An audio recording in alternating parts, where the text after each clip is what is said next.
Last week, we talked a little bit about when Jesus saw the man who was demon-ridden. All the demons legion went into the pigs, and the pigs fell over the cliff. They ran off the cliff. One thing I kind of went over, and I wanted to go back to it, was this. After all that had happened, then the people began to plead with Jesus to leave their region. As Jesus was getting into the boat, he was leaving. They said, please get out of here. We don't want you here. Please leave. As Jesus was getting into the boat. See, sometimes you preach the gospel or you share your testimony and there are people that just don't want to hear it. And what was Jesus' reaction? Oh, okay. You don't want to hear it, that's fine. I'll be back or I'll send someone. And who did he send? The man who had begged him to go with him. And he said, you know what? They're not accepting me here. Why don't I just send you?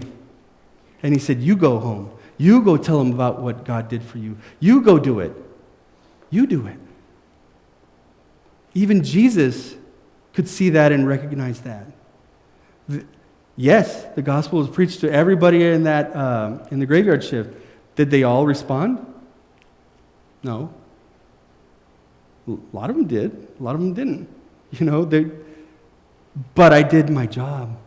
And I preached the gospel. And whoever was there that wanted to hear, I'd say it. And then they could receive it or not receive it, right?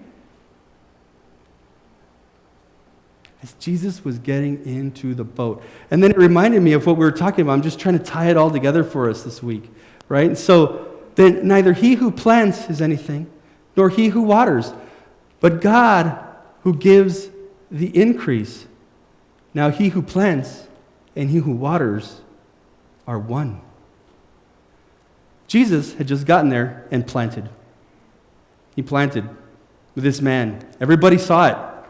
They could see the miracle that he did. They could see how he loved this man when nobody else could anymore. He was just too far gone. He could see how he clothed him. Everybody could see that, what he did. And he planted that seed, and then he was about to get into the boat. Sometimes you're called to just plant the seed. That's what you're called to do. There's nothing else you can do. That's all you can do. That's all that they're allowing you to do. These people are allowing you to do.